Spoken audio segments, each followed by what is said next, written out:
Tu peux te tenir et dire à Dieu que Seigneur, si tu me bénis, tu sais ce que je ferai. Il a dit Dieu n'entend pas ce que tu dis seulement, Dieu lit ton subconscient parce que c'est ta réalité. Et donc si tu vérifies ta vie soigneusement et tu es un étudiant de ton esprit remonte à 5 ans en arrière, à 10 ans en arrière, tu découvriras que tout ce que tu es maintenant est ce que ton subconscient était il y a 10 ans. Personne n'apparaît juste. Nous sommes tous un produit d'une programmation de notre âme. Et donc Paul nous enseigne que si nous espérons manifester quoi que ce soit de valable, le premier labeur que nous devons mettre en place est de commencer à reprogrammer notre conscience. Et la façon dont tu reprogrammes ta conscience, c'est par les paroles et par les images. Ce sont les deux choses qui reprogramment ta conscience. Paroles et images. Si tu veux être riche, si tu veux être puissant, si tu veux être sain, c'est possible. Mais tu ne seras que sur la base de ce qui entre en toi, parce que ta vie suit la loi de ce qui entre, c'est ce qui sort. C'est ce que tu mets dedans que tu sors. Aucun miracle ne peut annuler cet équilibre. Même si un miracle t'arrive, ta conscience te ramènera au statu quo. Ce sont des principes du royaume. Je suis un ministre de Dieu. Chaque jour, je m'étouffe avec les Écritures. Chaque jour, si je regarde quelque chose, des Écritures en sortent. Et alors, je vois des choses dans la direction où je vais. Parfois, je joue juste une vidéo de guérison. Pas parce que je n'entends même pas. Je vois juste comment les gens se lèvent de leur lit. Je vois juste comment des personnes cancéreuses témoignent.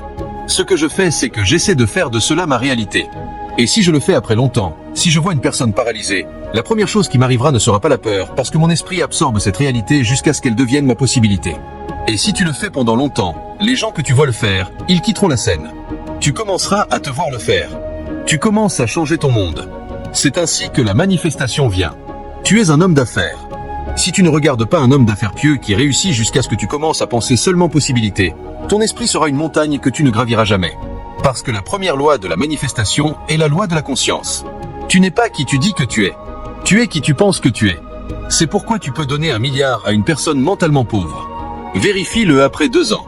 Au lieu d'investir cet argent pour devenir meilleur, il utilisera cet argent pour créer des problèmes. Il donnera 100 millions à un pauvre. Il épouse 3 femmes immédiatement. C'est par là qu'il commencera. Et puis il ira acheter 4 voitures dont il n'a pas besoin et chacune des voitures sera en millions. Après 2 ans, il vendra ses voitures et dépensera l'argent et puis les 3 femmes le tueront ou une tension artérielle élevée. Cela signifie que ce que tu appelles une bénédiction est une malédiction parce que l'esprit est mauvais. Aucun grand homme ne se pense pauvre.